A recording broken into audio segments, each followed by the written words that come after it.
Esta es la W en el Congreso de la República.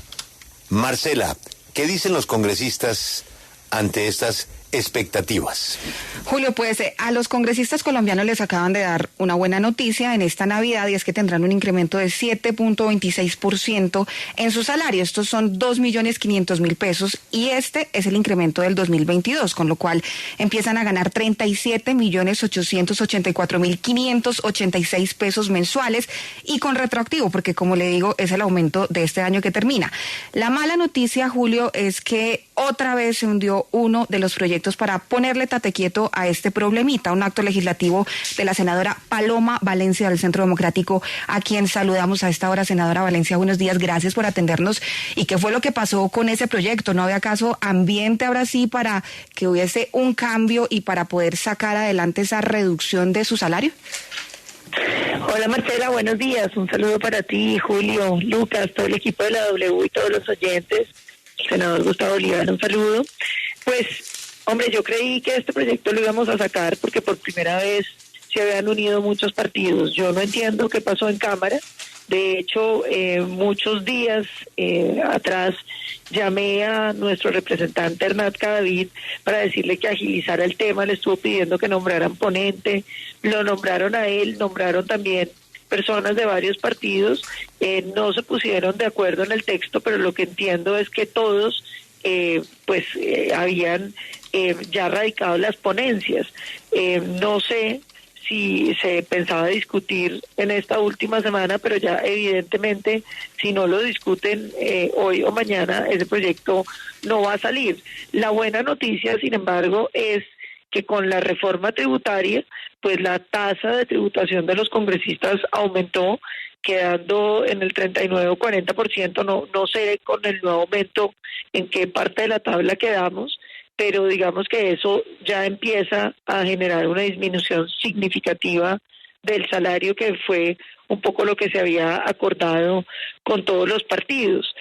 Nos quedaba, era el tope a partir del 26 y todo el régimen de transición, porque imagínese, Marcela, que no solamente suben los salarios de los congresistas, suben los de los magistrados de las altas cortes, suben los de los procuradores y contralores que tienen salarios de congresistas, y ellos además tienen una gabela, y es que tienen exento de impuestos el 50% de sus ingresos.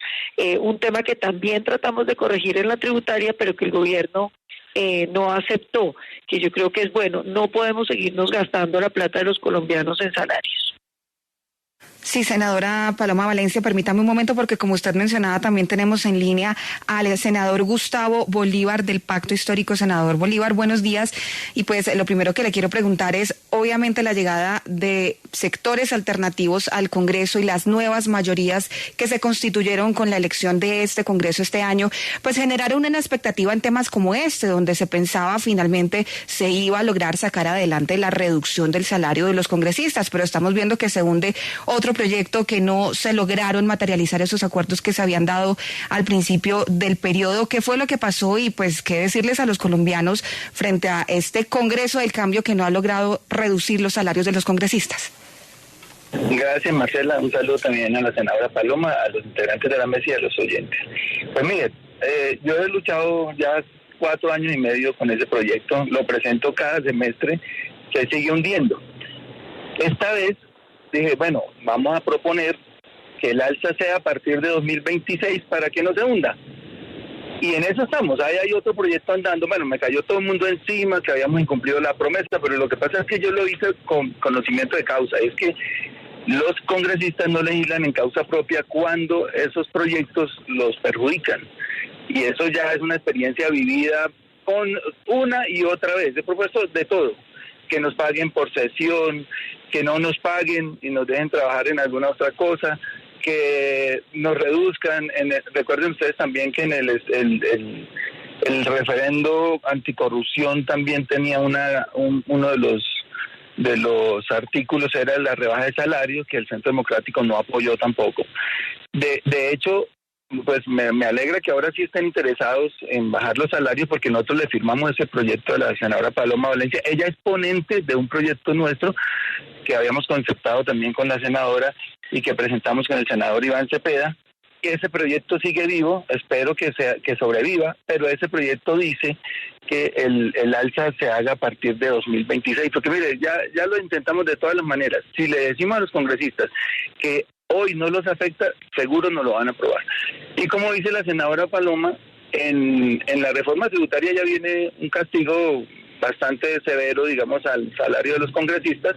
Estamos también de la misma forma calculando en cuánto queda esa rebaja por la vía de la reforma tributaria, pero va a ser considerable también. De modo pues que ese es el tema con el que tenemos que lidiar cada semestre, el hundimiento de los proyectos que tienden a que los senadores y representantes de la Cámara pues no ganen. Sí.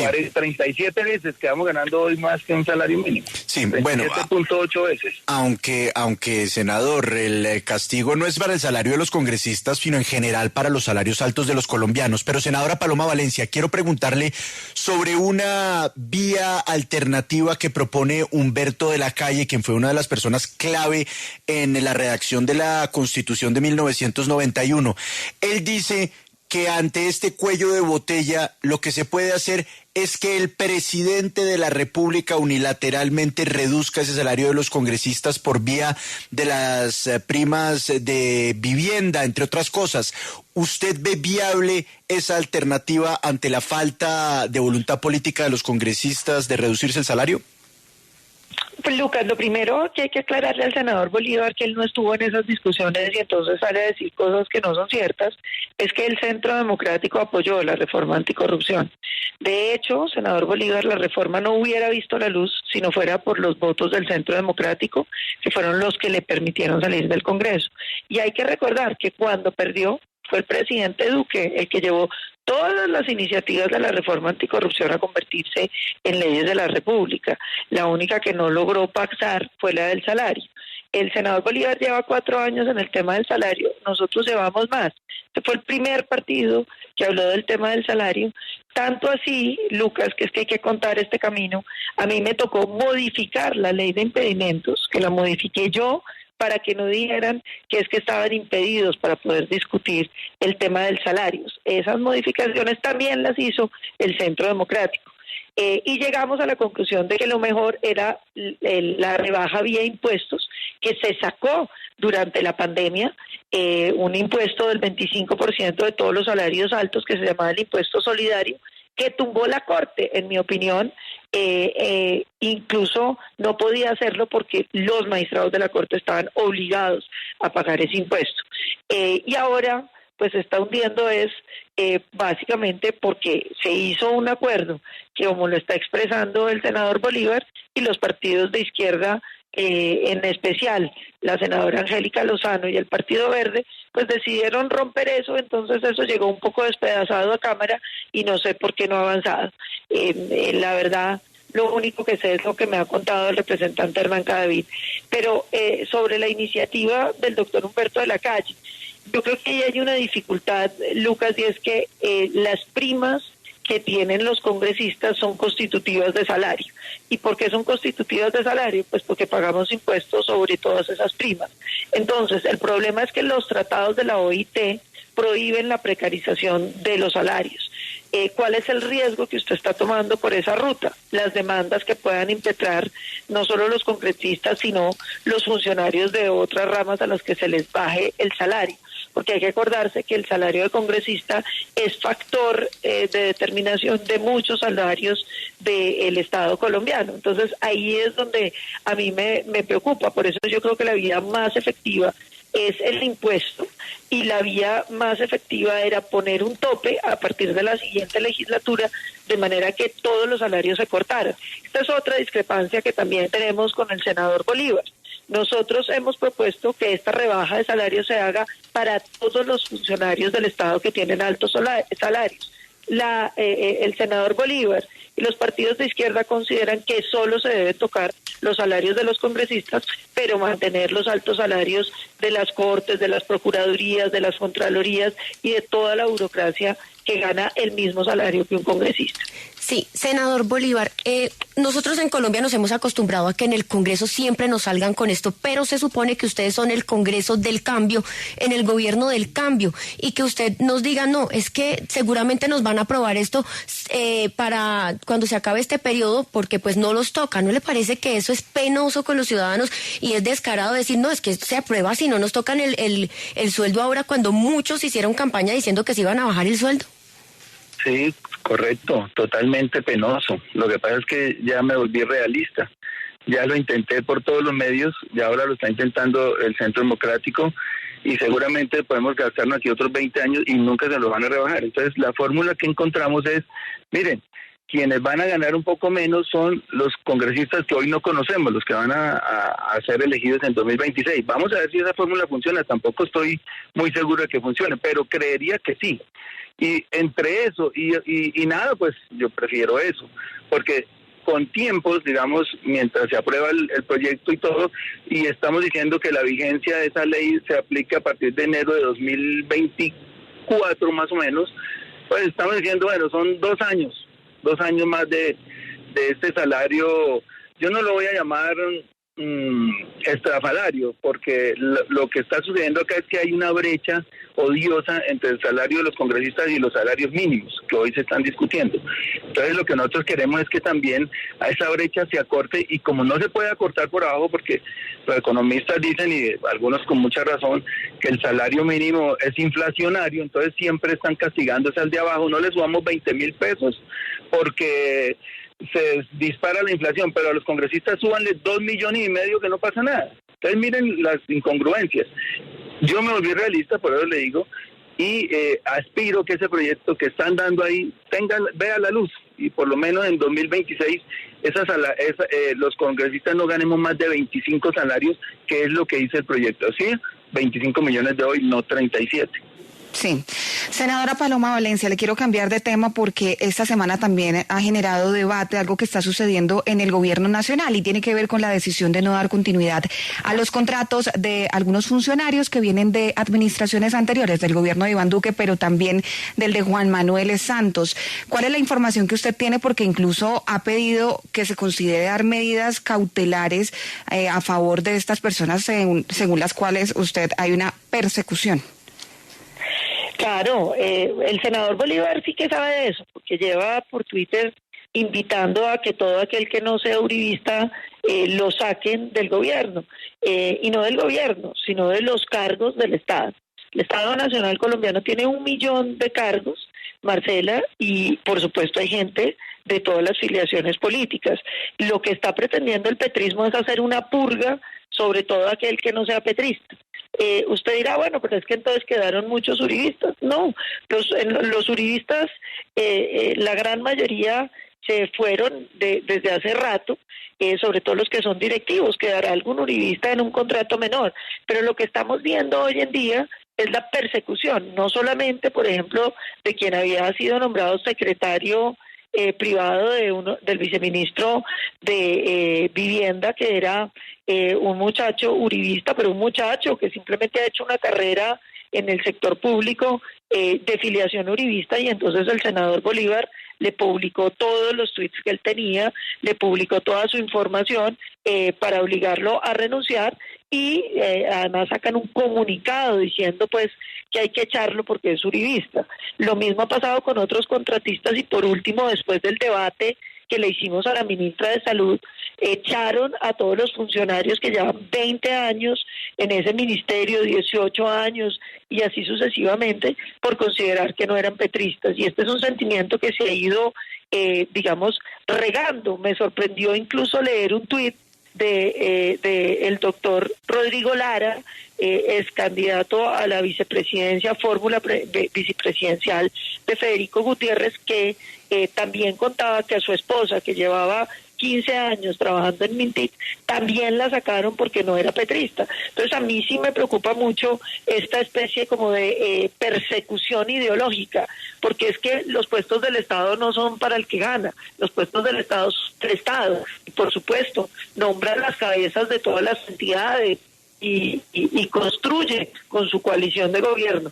Pero esta persecución por temas ideológicos que han planteado el petrismo me parece a mí sumamente delicada, sumamente peligrosa para el país. Porque a esto súmele, Marcela, una de las cosas más graves que está sucediendo y que en mi opinión no se debiera dejar pasar en silencio, que es que el gobierno está pidiendo las cabezas de los gremios económicos. Ya salió Permacol, a quien le estaban haciendo un ambiente imposible por los enfrentamientos que tuvo esa directora con el actual presidente Gustavo Petro, pero que fueron discusiones que tuvieron cuando fue alcalde de Bogotá. Le piden la renuncia a Miguel Gómez, sí, en fase colma. Le piden la renuncia al director de la Federación Nacional de Cafeteros con los mejores resultados de la historia reciente de café. Pidieron la cabeza de Bruckman Master y así sucesivamente. Senador Bolívar, ¿a usted no le parece que esas declaraciones suyas, recuerdo el tuit donde usted decía que pues ahora que se acababan esos contratos en diciembre debían meter a su gente y no a los uribistas que los estaban odiando, pues va en contra de lo que el mismo gobierno Petro ha hablado sobre la oposición y la reconciliación y sobre todo lo que ustedes rechazaban en el gobierno anterior? Bueno, primero ordenemos el debate. Yo le pregunto a la senadora Valencia si ellos hubieran nombrado un solo petrista, uno, en los 5 años, en los 4 años que siguen. Y yo sé que no, porque en el gobierno de Duque no hubo ninguno. Lo segundo, las personas que yo he denunciado con unos tweets, los he hecho porque en el pasado esas personas decían Petro guerrillero, Petro narcotraficante, otra vez el terrorista, no sé cuántas. ¿Cómo puedes tú trabajar con una persona que cree que tú eres un narcotraficante, un asesino y un terrorista? Eso es lo que he publicado, que fueron 3 o 4 hojas de vida.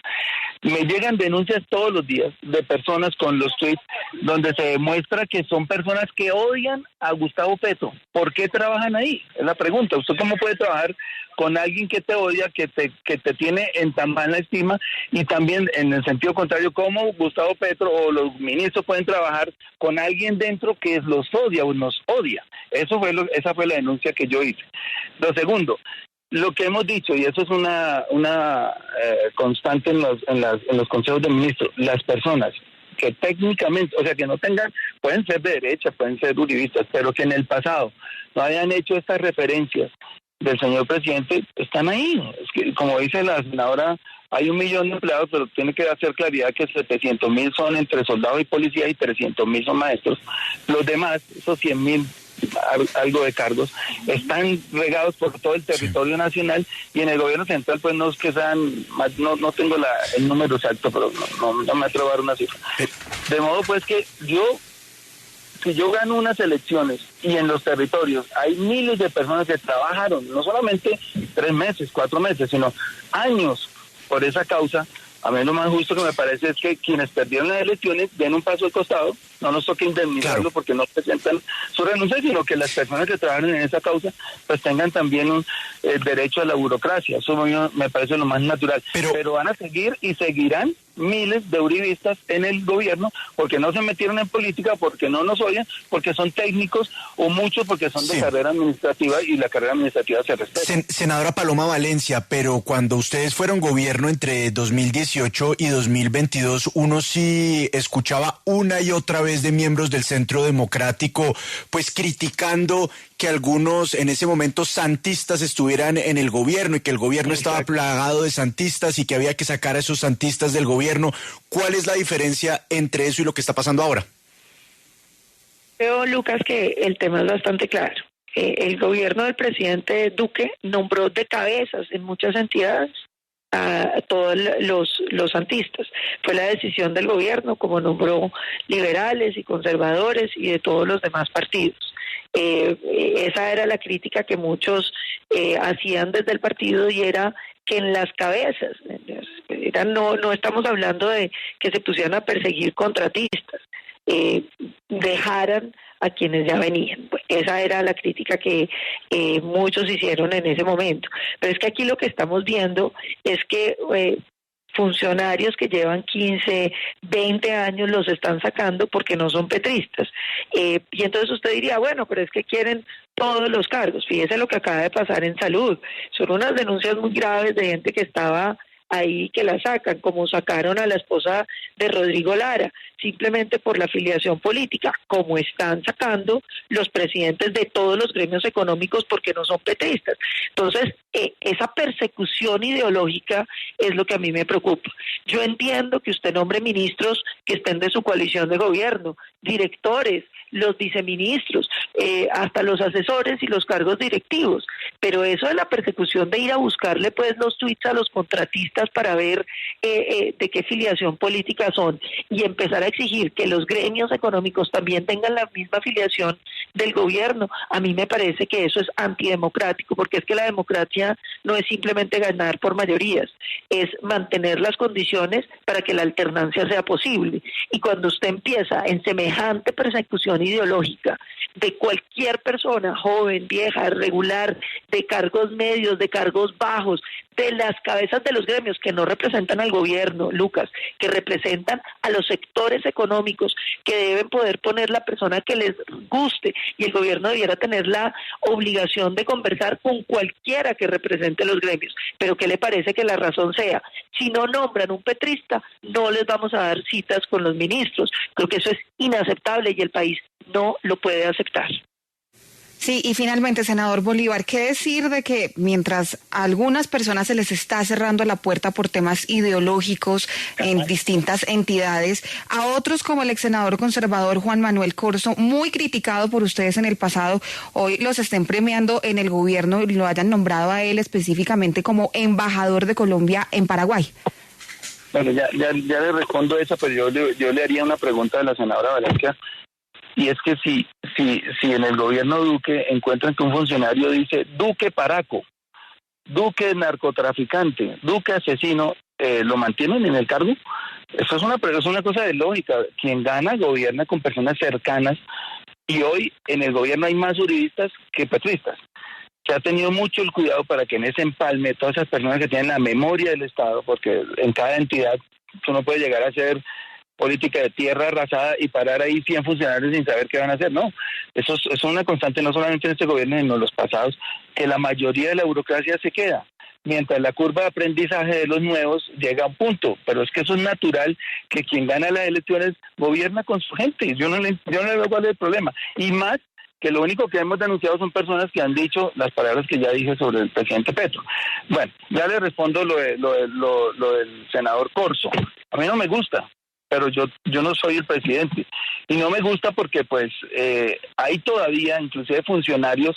El mismo hermano de la senadora Paloma Valencia estuvo unos meses más allá después del triunfo de Gustavo Petro en el consulado de Miami. Y todavía quedan otros uribistas por ahí en consulados y en embajadas. Y pues tendrán que estarse ahí hasta que encontremos una persona idónea o de confianza del presidente Petro para reemplazarlo. Lo del senador Corzo. Yo tengo una percepción, es personal, no quiero meterme más allá. Él es conservador y hay muchos conservadores en el gobierno porque obviamente son un partido de la coalición de gobierno. Yo recuerdo, estos me van a perdonar aquí incluso en la casa presidencial si estoy cometiendo alguna infidencia, pero yo recuerdo que cuando Gustavo Petro estuvo enfermo en Cuba, tratándose de ese inicio de cáncer que tuvo en la boca del estómago, el embajador era el senador Corzo. Y dentro de las charlas que yo tuve con Gustavo Petro varias veces sobre el tema, recuerdo que en algún momento me dijo que le había sorprendido el senador Corzo, siendo de otra orilla ideológica, lo hubiera atendido también, hubiera estado tan pendiente de él, de su salud. Recordemos que él estuvo varias semanas en Cuba. El senador Corzo estuvo muy pendiente, muy solidario, muy humano con él. Yo no sé si eso tenga que ver hoy con ese nombramiento, pero me parecería que en parte sí. Y en parte porque pues para nadie es un secreto que el Partido Conservador es parte de la coalición de gobierno. Entonces, hasta ahí, esa es la explicación que yo podría dar. Pues a los senadores Paloma Valencia del Centro Democrático y Gustavo Bolívar del Pacto Histórico, gracias por habernos acompañado esta mañana en la W. Feliz día.